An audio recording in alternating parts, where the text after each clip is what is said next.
আসসালামু আলাইকুম প্রিয় দর্শক, গত কদিন ধরে একটা খবর বিভিন্ন মিডিয়ায় কিন্তু আমরা দেখছি। খবরটাকে মিডিয়াগুলো কেন এতটা গুরুত্ব দিচ্ছে না, অথবা সরকারের দিক থেকে এই ব্যাপারে কেন কোনো প্রতিক্রিয়া অথবা তাদের তৎপরতা লক্ষ্য করছি না, এটা ভেবে আমি আসলে একটু বিস্মিত হচ্ছি। খবরটা হলো, মালয়েশিয়াতে বাংলাদেশের ৩৬ জন প্রবাসীকে আটক করা হয়েছে এবং তাদের বিরুদ্ধে জঙ্গি তৎপরতার অভিযোগ। বলা হচ্ছে তারা ওখানে বসে বিভিন্ন প্রবাসী বাংলাদেশিদের কাছ থেকে অর্থ সংগ্রহ করছে এবং সেই অর্থ সংগ্রহ করে সেই অর্থ তারা জঙ্গি সংগঠন গড়ে তোলার জন্য সিরিয়ায় পাঠাচ্ছে, বাংলাদেশে পাঠাচ্ছে। কী সংগঠন? আইএস। যে আইএস নিয়ে এত আলোচনা সারা দুনিয়ায়, সেই আইএস সংগঠন গড়ে তোলার জন্য তারা বাংলাদেশেও টাকা পাঠাচ্ছে এবং সিরিয়াতেও পাঠাচ্ছে। এবং ওদের যে ওদের পুলিশ মহাপরিদর্শক মানে আইজিপি, তার নাম হলো তান সেরি মোহাম্মদ খালিদ ইসমাইল। উনি জানিয়েছেন যে এই গোষ্ঠী প্রতি সদস্যের কাছ থেকে বার্ষিক ৫০০ রিঙ্গিত করে সদস্য ফি আদায় করত, পাশাপাশি সদস্যদের আর্থিক সামর্থ্য অনুযায়ী স্বেচ্ছায় অতিরিক্ত চাঁদাও নিত। প্রাথমিক তদন্তে জানা গেছে এই গোষ্ঠীর সদস্য সংখ্যা ছিল আনুমানিক ১০০ থেকে ১৫০ জন, যাদের সবাই বাংলাদেশি এবং মালয়েশিয়ার বিভিন্ন কারখানা, নির্মাণস্থল ও পেট্রোল স্টেশনে শ্রমিক হিসাবে কাজ করতেন। খেয়াল করুন, এই গোষ্ঠীর সবাই কারা? সবাই বাংলাদেশি। এবং এই অভিযোগটা কে করছে? মালয়েশিয়ার আইজিপি। এখন এই যে এই অভিযোগটাকে আপনি কীভাবে নেবেন? দেখেন, এটা কিন্তু হঠাৎ করে পাওয়া যায়নি। তারা ৩ ধাপে ধীরে ধীরে অভিযান চালিয়ে এদেরকে ধরেছে। প্রথম ধাপে ২৮শে এপ্রিল তারা সিলেঙ্গরে ৬ জনকে গ্রেপ্তার করে। দ্বিতীয় ধাপে ৭ মে জহর এলাকায় তারা আরও ১৪ জনকে গ্রেপ্তার করে। এবং তৃতীয় ধাপে ১৯ থেকে ২১ জুন এই সময় অভিযান চালিয়ে আরও ১৬ জনকে গ্রেপ্তার করে। এই হলো গ্রেপ্তার। দেখুন, তারা সেই এপ্রিল থেকে শুরু করেছে। তো এই পুরো বিষয়টা আমরা কি জানতাম না? আমরা তো জানতাম কিনা, এটা তো আমাদের বড় ব্যাপার। যদি না জেনে থাকি, এটা তো আমাদের একটা বড় কূটনৈতিক ব্যর্থতা। আমাদের সঙ্গে তো মালয়েশিয়ার সম্পর্ক ভালো না।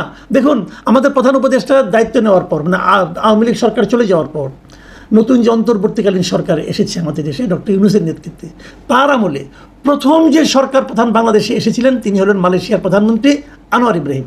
এটা অক্টোবরের ঘটনা, নিশ্চয়ই আপনাদের মনে আছে। তখন আনোয়ার ইব্রাহিমের সঙ্গে ডক্টর ইউনূসের খুব ঘনিষ্ঠ একাধিক ছবি, আলোচনা ছাপা হয়েছে পত্রপত্রিকায়। এবং বাংলাদেশ থেকে তারা কত শ্রমিক নেবে, আরও অনেক শ্রমিক নেবে, মানে মালয়েশিয়ার শ্রমবাজার আমাদের জন্য আরও বড় হবে, এই ধরনের সম্ভাবনার কথাও কিন্তু তখন বলা হয়েছে। এবং ওটা দেখে যেভাবে তারা ছবি তুলেছে, কথা বলেছে, এতে মনে হয়েছে এই দুই নেতার মধ্যে পারস্পরিক সম্পর্ক খুবই ভালো। তারপর আমরা দেখলাম ডক্টর ইউনূস যখন জাপান গেলেন, তখনও কিন্তু এখানে মালয়েশিয়ার সাবেক প্রধানমন্ত্রী মাহাথির মোহাম্মদের সঙ্গে ওনার দীর্ঘ আলোচনা হয়েছে, কথা হয়েছে, এবং সেটাও খুব সৌহার্দ্যপূর্ণ পরিবেশে হয়েছে। তার মানে মালয়েশিয়ার সঙ্গে আমাদের সম্পর্ক ভালো। তো আমাদের সম্পর্ক ভালো হওয়ার পরেও আমরা কেন এই ৩৬ জনের আটকের বিষয়টাকে ভালোভাবে হ্যান্ডেল করতে পারলাম না? এখন আপনি যদি বলবেন ভালোভাবে হ্যান্ডেল করা মানে কী মিন করছো তুমি? হ্যাঁ, আমি একটা কথা ভাবুন আগে। একটা কথা, সেটা হলো যে আমাদের ৩৬ জন লোককে তারা আটক করলো এই অভিযোগে যে তারা জঙ্গি তৎপরতা চালাচ্ছে ওখানে বসে। এই ইনফরমেশনটা, এই ঘটনাটা মালয়েশিয়ার যে আমাদের শ্রমবাজার আছে তার উপর কি কোনো নেগেটিভ ইম্প্যাক্ট ফেলবে না? কেবল মালয়েশিয়া নয়, আমি তো বলবো এই একটা ঘটনা পুরো মধ্যপ্রাচ্যে অথবা এশিয়া এবং মধ্যপ্রাচ্যের যে মুসলিম বাজারটা আছে, মুসলিম দেশগুলি যেটা আছে, ইউএই ধরেন, সৌদি আরব, বাহরাইন, কাতার, কুয়েত, এই সমস্ত দেশের মধ্যেই কিন্তু একটা নেতিবাচক প্রভাব ফেলবে। তো এটা আমরা ফেলতে দিচ্ছি কেন? আমরা কি এই জিনিসটা চিন্তা করতে পারতাম না একবার, যে এই যে ৩৬ জন আসলে কি তারা জঙ্গি? আসলে কি তারা এরকম মারাত্মক কীভাবে হলো? তারা বাংলাদেশে তো এদের কোনো কর্মকাণ্ড নাই এখন, আমরা জানি বাংলাদেশের জঙ্গি তৎপরতা সেভাবে নেই, নাকি এখানে নতুন করে গড়ে উঠছে? এগুলো কিন্তু ভাবনার বিষয়। তো এরা কারা?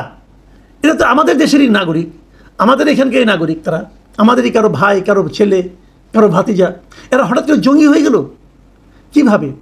কার প্রভাবে এটা হলো? এটা আমরা কি খোঁজ করতে পারতাম না?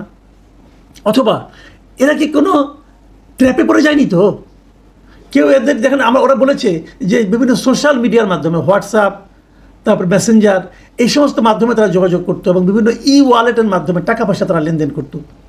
তো এদেরকে কারা প্ররোচিত করেছে? আমরা তো খোঁজ দিতে পারতাম।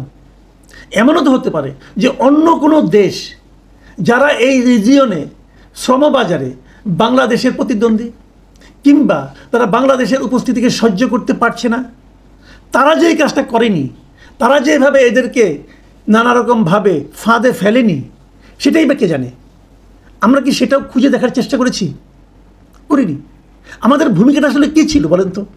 এই যে 36 জনের খবর আমরা পেলাম, এই পাওয়ার পর বাংলাদেশ সরকারের ভূমিকাটা কী ছিল? আপনারা তাদের কোনোরকম কোনো পদক্ষেপ নিতে দেখেছেন? আমি তো খেয়াল করিনি। কেন পদক্ষেপ নিল না? কেন ডক্টর ইউনূস কি আনোয়ার ইব্রাহিমের সঙ্গে ব্যক্তিগত পর্যায়ে কথা বলতে পারতেন না? বলতে পারতেন না এই জিনিসটাকে আগেই এক্সপোজ না করে, আগেই এত প্রকাশ না করে আমাদের হাতে হস্তান্তর করে আমরা চেক করে দেখি আসলে ঘটনাটা কি? নানাভাবেই নানা রকম ব্যবস্থা নেওয়া যেত। চুপ করে থাকার কারণে যা হয়েছে তার চেয়ে তো ভালো কিছু হতো, কিন্তু সেটা করার উদ্যোগ আমরা কারোর মধ্যে দেখলাম না। কেন দেখলাম না? তারা কি এই দেশের এই লোকগুলো, এই যে 36 জন মানুষ বাংলাদেশের, এদের দায়িত্ব নেবেন না?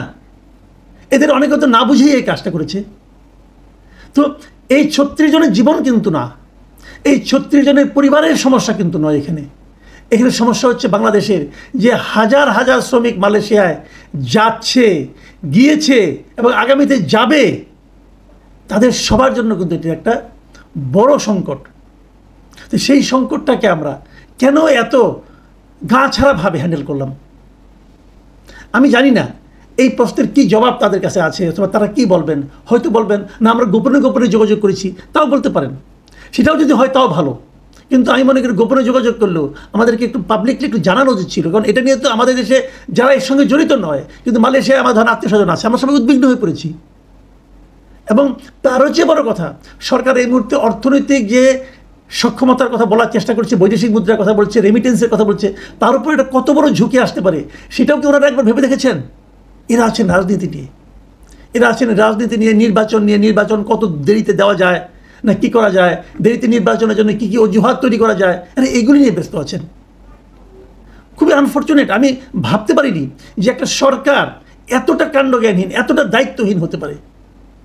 প্রিয় দর্শক, আমরা চাই যে আমাদের এই লোকগুলোর, অথবা এই লোকগুলির সঙ্গে যারা জড়িত আছে তারা, কিংবা আরও যারা বাংলাদেশে সেখানে আছে যারা কোনো অপরাধ করেনি, এরা যদি অপরাধ করে এদের বিচার হওয়া উচিত। সেই বিচারটা আমরা দেবো, অবশ্যই করব, তাদেরকে ফিরিয়ে আনা উচিত। আর যদি তারা ট্র্যাপড হয়ে থাকে সেটাও কিন্তু প্রকাশ করা উচিত, যে কোন দেশ অথবা কারা এইগুলি এদেরকে, এই সমস্ত নিরীহ মানুষদেরকে ফাঁদে ফেলে আমাদের শ্রমবাজারকে নষ্ট করছে, সেটা উন্মোচিত হওয়া উচিত। চুপচাপ হাত গুটিয়ে বসে থাকলে কোনো সমাধান আসবে না। আমি জানি না এটা আমাদের সরকারকে